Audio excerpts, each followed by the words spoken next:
एक समय की बात है, सुंदरपुर नाम का एक सुंदर सा गांव हुआ करता था। गांव में दो भाई रहा करते थे, किशनलाल और सोहनलाल। किशनलाल बहुत ही धनवान व्यक्ति था। उसके पास धन दौलत की कोई कमी नहीं थी और उधर उसका छोटा भाई सोहन बहुत ही गरीब व्यक्ति था। सोहन दिन भर अपने छोटे से खेत में मजदूरी करके अपने घर का गुजारा किया करता था। दोनों के माता पिता का देहांत हो गया था। माता पिता के गुजर जाने के बाद किशनलाल ने बड़े ही चालाकी से सारा धन और सारी दौलत हड़प ली और सोहन को छोटी सी जमीन दे दी ताकि वह अपना गुजर बसर कर सके। लेकिन किशनलाल इतना सारा धन पाकर भी खुश नहीं था। उसके मन के कोने कोने में धन की चाह भरी हुई थी। उसके पास जितना ही धन था उसे उतना ही कम दिखाई पड़ता था और उसकी नजर अब अपने छोटे भाई सोहन की जमीन पर थी। किशनलाल किसी भी तरह अपने छोटे भाई सोहन की जमीन हड़पने की फिराक में था, क्योंकि सोहन की जमीन बहुत ही ज्यादा उपजाऊ थी। उसमें अच्छी खासी फसल बिना खाद या फिर बिना कुछ ज्यादा मेहनत के ही हो जाती थी।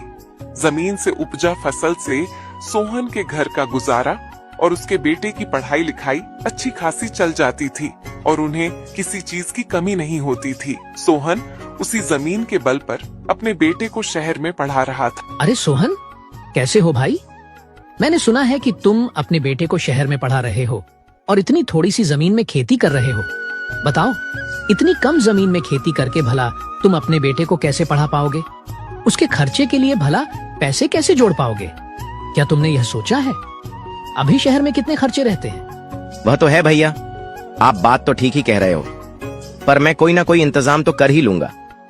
अगर कोई इंतजाम नहीं हो पाया तो मैं सरकारी लोन ले लूंगा, लेकिन मैं अपने बेटे को पढ़ा लिखा कर बहुत बड़ा आदमी बनाऊंगा। उसे मैं अपनी तरह मजदूर नहीं बनने दूंगा ताकि मेरी तरह उसको दर दर की ठोकरें खानी ना पड़े। अरे मेरे छोटे भाई सोहन, कैसी बातें कर रहा है तू? मेरे होते हुए कहीं और जाकर पैसे क्यों मांगेगा और क्यों लोन लेगा? अभी तुम्हारा बड़ा भाई किशनलाल जिंदा है और जब तक मैं जिंदा हूँ मेरे होते हुए ऐसा कभी नहीं होगा कि तू कहीं और जाकर पैसे मांगे। आखिर मैं तुम्हारे कब काम आऊंगा? भैया, आप क्या कहना चाहते हो? मैं कुछ समझ नहीं पा रहा हूँ। मैं तो बस इतना चाहता हूँ कि तुम अपने बेटे की पढ़ाई के लिए पैसे मेरे होते हुए किसी और से क्यों मांगोगे? भला मैं तुम्हारे साथ कब काम आऊंगा? भला मेरे होते हुए तुम किसी और से पैसे मांगोगे? क्या तुम मुझे अपना बड़ा भाई नहीं समझते हो? आखिर मैं तुम्हारा बड़ा भाई हूँ। मैं तुम्हारी मदद करूंगा, मैं दूंगा तुम्हें पैसे। सुनिए भैया, मैंने आज तक कभी आपसे या किसी भी गांव वालों से किसी भी तरह का उधार नहीं मांगा है, तो अब मैं उधार कैसे ले सकता हूँ? अरे नहीं नहीं, कोई बात नहीं। तुम मेरे छोटे भाई हो, तुम मुझसे पैसे ले सकते हो और बदले में तुम अपनी इस जमीन को मेरे पास गिरवी रख देना, जिस तरह बाकी गांव वाले अपनी जमीन मेरे पास गिरवी रखते हैं। आप मुझे माफ कर देना, मैं आपको ये खेत नहीं दे सकता हूँ और मुझे पूरा विश्वास है कि मैं इसी खेत से एक दिन अपने बेटे विजय को पढ़ा लिखा कर एक बड़ा आदमी बना दूंगा। मुझे माफ कर देना भैया, मैं आपके पास अपना खेत गिरवी नहीं रख सकता।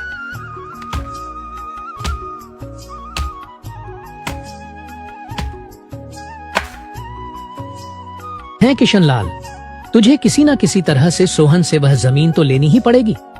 अरे सोहन भाई, मुझे तुम्हारी खुददारी देखकर बहुत अच्छा लगा। मैं तुम्हारा बड़ा भाई होने के नाते तुम्हारी मदद करना चाहता हूँ और तुम भी मेरी मदद लेने से इनकार नहीं कर पाओगे। ठीक है किशन भैया, कहिए आप मुझे क्या कहना चाहते हो? भाई, अगर तुम चाहो तो मुझसे पैसे मत लो और ना ही तुम अपनी जमीन मेरे पास गिरवी रखो। भाई, तुम एक काम करो, जो गांव के दूसरी तरफ मेरी एक जमीन है ना, वह तुम्हारी जमीन से 5 गुना बड़ी है। तुम एक काम करो, तुम कुछ दिन उस जमीन पर खेती कर लो। उस खेत में हमेशा फसल अच्छी होती है, उससे तुम्हें काफी मुनाफा होगा और उससे मिले पैसे से तुम अपने बेटे की पढ़ाई पूरी कर पाओगे और इसके बदले में मुझे कुछ नहीं चाहिए। बस एक छोटी सी बात है कि जब तक तुम मेरी जमीन पर खेती करोगे तब तक मेरी जमीन तुम्हारे पास रहेगी और तुम्हारी जमीन मेरे पास रहेगी। अच्छा ठीक है भैया, मुझे आपकी बात मंजूर है। आप जैसा कह रहे हैं मैं वैसा ही करूंगा। मैं आपकी जमीन पर इस बार खेती करूंगा। सोहन ना चाहते हुए भी बड़े भाई किशनलाल की बात मान जाता है। किशनलाल बड़े ही चालाकी के साथ अपने छोटे भाई सोहन से जमीन के कागजों पर उसका अंगूठा लगवा लेता है क्योंकि सोहन को पढ़ना लिखना नहीं आता था, इसलिए वह उन बातों से अनजान था कि उन कागजों पर क्या लिखा है। ऐसे ही कुछ समय बीत जाता है। ऐसे ही एक दिन सोहन खेत पर काम कर रहा होता है। अरे चल भाई सोहन, आज का काम तो पूरा हुआ। मैंने बाजार से लाए सारे पौधे को खेत में लगा दिया है। देखो तो कितने हरे भरे और सुंदर सुंदर दिख रहे हैं। बस कल सुबह का इंतजार है। मैं कल सुबह आकर इन्हें फटाफट सींच दूंगा। चलो अब मुझे भी घर चलना चाहिए। दिन भर खेत में काम करते करते मैं बहुत थक गया हूँ और मुझे बहुत जोरों की भूख लग रही है, इसीलिए मुझे अब चलना चाहिए। आज भाग्यवान को बोलूंगा मस्त पालक और पनीर की सब्जी बनाए, फिर मैं खाना खाकर आराम से चैन की नींद रात भर सोऊंगा। चलो भाई अब मैं चलता हूँ। अगले दिन सुबह सुबह जब सोहन अपने खेत पर जाता है तो देखता है कि उसके सारे पौधे मर चुके थे। ये सब देखकर सोहन एकदम से हैरान हो जाता है। उसे समझ में आ जाता है कि उसके भैया ने उसे धोखा दिया है, अपनी चिकनी चुपड़ी बातों में फंसाकर उसे ठग लिया है। यह तो एक बंजर जमीन है। हे भगवान, अब मैं क्या करूं? ये क्या हो गया मेरे साथ? मेरा तो बहुत नुकसान हो गया। हे भगवान, मेरा तो पूरा खेत बर्बाद हो गया। हाय रे, अब मैं इस महीने का अपने घर का गुजारा कैसे चलाऊंगा? भैया ने मुझसे झूठ बोला, मुझे ठगा है उन्होंने। यह तो एक बंजर जमीन है। मैं भी भैया के पास जाता हूँ। हाँ, यही सही रहेगा और उनसे कहूंगा कि मेरी जमीन मुझे वापस कर दीजिए।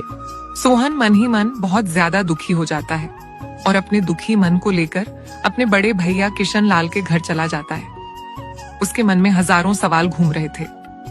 बड़े भैया सुनिए, आपकी जमीन मेरे किसी काम की नहीं है। वह जमीन एक बंजर जमीन है, इसलिए आप कृपा करके मेरी जमीन मुझे वापस लौटा दीजिए। अभी तक मेरा उस जमीन पर बहुत सारा नुकसान हो चुका है। क्या रे सोहन, यह तू क्या कह रहा है? और पहले तू यह बता कि तू किससे पूछकर अंदर आया? और तुम यह मत भूलो कि तुमने अपनी मर्जी से इन कागजों पर अंगूठा लगाया था और उन कागजों में साफ साफ लिखा था कि तुम्हारी जमीन मेरी है और वह भी तुम्हारी मर्जी से। हम दोनों ने अपनी जमीन अदला बदली कर ली है। अब तुम्हारा इस जमीन पर कोई अधिकार नहीं है। अब वह जमीन सिर्फ मेरी है। इसलिए खैरियत चाहते हो तो तुम यहाँ से चले जाओ और जाकर अपने उस बंजर जमीन पर खेती करो। चल निकल अब यहाँ से, और दोबारा यहाँ आया और जमीन लेने की बात कहीं तो तुम पर मैं पुलिस केस कर दूंगा। सारे कागजात पर सोहन का अंगूठा लगने के कारण सोहन कुछ नहीं कर पाया और मायूस होकर घर लौट आया। सोहन मन ही मन बहुत ही ज्यादा दुखी था। ऐसे ही दिन बीतने लगते हैं और एक दिन विजय अपने पिताजी के पास पढ़ाई की फीस के लिए फोन करता है। पिताजी, महीना पूरा हो गया है, फीस देने का समय आ गया है, इसलिए मेरी फीस भिजवा दीजिएगा। बेटा मुझे माफ कर दो, अभी घर में कुछ समस्या आ गई है, इसलिए मैं तुम्हारी फीस अभी नहीं भेज सकता हूँ। मैं क्या करूँ? अभी घर की स्थिति बहुत ही खराब हो गई है। घर का गुजारा चलाना ही बहुत मुश्किल हो गया है। मुझे माफ कर देना बेटा। मैं अब तुम्हारी पढ़ाई के लिए पैसे की व्यवस्था कहाँ से करूँ? मुझे कुछ भी समझ में नहीं आ रहा है कि मैं तुम्हारी आगे की पढ़ाई कैसे करवाऊँ। मेरे पास तो अब कुछ भी आय का स्रोत ही नहीं है। पर विजय के बार बार पूछने पर सोहन सारी बात अपने बेटे को बता देता है। वह अपने बेटे को इस बात की जानकारी नहीं देना चाहता था, क्योंकि वह घर की परेशानी बेटे को बताकर उसे परेशान नहीं करना चाहता था। पढ़ाई की फीस समय पर न मिलने के कारण विजय को अपनी पढ़ाई बीच में ही छोड़नी पड़ती है।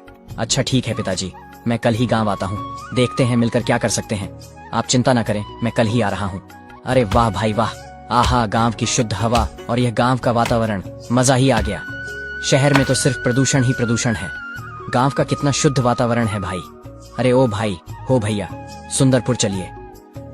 घर पहुंचने के बाद सोहन विजय को सारी सच्चाई बता देता है कि किस तरह किशन लाल ने उसकी जमीन हड़प ली। अच्छा तो ये बात है, चाचा को तो मजा चखाना ही होगा।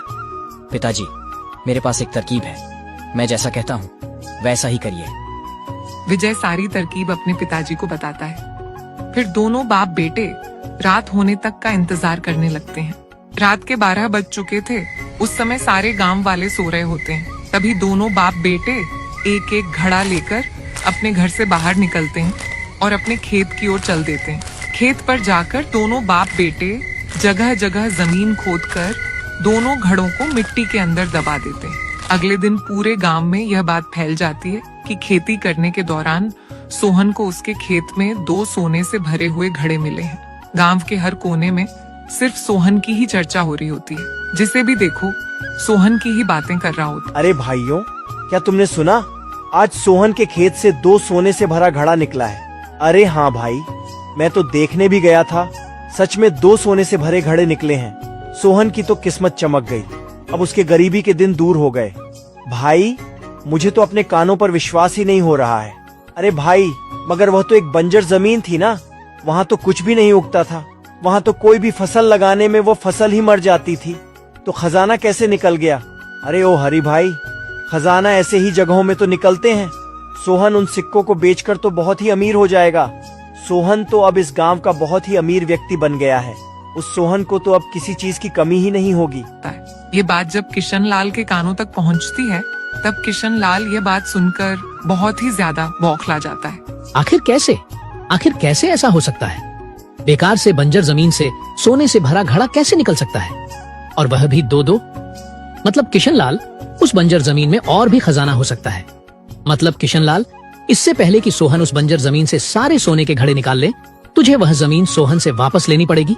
किशन लाल बौखलाए हुए तुरंत सोहन के घर चला जाता है। अरे सोहन भाई, मुझे मेरी जमीन वापस चाहिए। मुझे मेरी जमीन दे दो। तुम मुझे मेरी जमीन वापस कर दो और तुम तुम्हारी जमीन वापस ले लो। हमने तो वह जमीन आपस में अदला बदली कर ली थी ना, और अब मेरी जमीन आपकी है और आपकी जमीन मेरी है, और आप ही ने तो मुझसे कागजात पर अंगूठा लगवा लिया था, और अब भला आप वह जमीन मुझसे क्यों मांग रहे हो? अब तो वह जमीन मेरी है और मैं आपको वह जमीन क्यों दूं? नहीं भैया, उस खेत से बहुत ही लाभ हुआ है, मैं आपको वह जमीन नहीं दे सकता हूँ। कृपा करके वह जमीन मुझसे न मांगे। अरे मेरे छोटे भाई, मैं तो उस दिन तुमसे मजाक कर रहा था ताकि तुम उस जमीन पर खूब मेहनत करो और फसल उगाकर अपने बेटे को आगे तक शहर में पढ़ा सको। और यह देखो, यह रहे उस जमीन के कागजात। तुम इन कागजातों को रख लो और तुम मुझे अब मेरी जमीन वापस कर दो। विजय किशन लाल की सारी बातें सुनकर बोलता है, आपको आपकी जमीन वापस मिल जाएगी, पर जमीन वापस करने से पहले मेरी एक शर्त है। हाँ बेटा, मुझे तुम्हारी सारी शर्तें मंजूर है।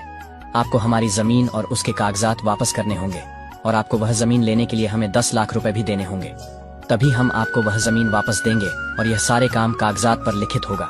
मुझे तुम्हारी सारी शर्तें मंजूर है। अच्छा तो ठीक है, अब मैं चलता हूँ। मैं कल ही तुम्हारे सारे पैसे दे दूंगा और तुम्हारे सारे कागजातों पर साइन भी कर दूंगा। अगले दिन किशन लाल सुबह सुबह ही सोहन के घर पहुंच जाता है और सारे कागजों पर साइन कर देता है, और इसके साथ ही साथ सोहन को 10 लाख रुपए भरा सूटकेस भी दे देता है। सारी प्रक्रिया पूरी हो जाने के बाद किशन लाल तुरंत ही अपने नौकर रामू को लेकर खेत पर पहुंच जाता है। सुनो रामू, पूरा खेत खोद डालो और मुझे तुरंत ही सोने से भरा घड़ा निकाल दो। जी मालिक, मैं अभी सारे खेत को खोद डालता हूँ और सारे सोने से भरे घड़ों को निकाल कर आपको देता हूँ। रामू खेत की खुदाई करना शुरू कर देता है और धीरे धीरे करके वह पूरा खेत खोद डालता है, लेकिन उसे कुछ भी नहीं मिलता है। यह देखकर किशन लाल बहुत ही चिंतित होने लगता है। रामू, देखो कुछ मिला क्या? नहीं मालिक, अभी तक तो कुछ भी नहीं मिला है, मैंने तो पूरा खेत खोद दिया है। बेचारा किशन लाल अपने आप को कोसने लगता है। हे भगवान, ये क्या हो गया? मुझे तो कुछ भी नहीं मिला, ना ही एक सोने का सिक्का भी मिला। मुझे तो उन बाप बेटों ने बहुत ही आसानी से मूर्ख बना दिया। साथ ही साथ जमीन के कागजात के साथ मेरे 10 लाख रुपए भी ले लिए मुझसे। हाय रे, मैं तो लूट गया, बर्बाद हो गया। मैंने सोहन के साथ बुरा किया, इसलिए मेरे साथ बहुत बुरा हो गया। अब मैं क्या करूं? सोहन ने दोनों घड़ों में नकली सोने का सिक्का डाला हुआ था, जो वह शहर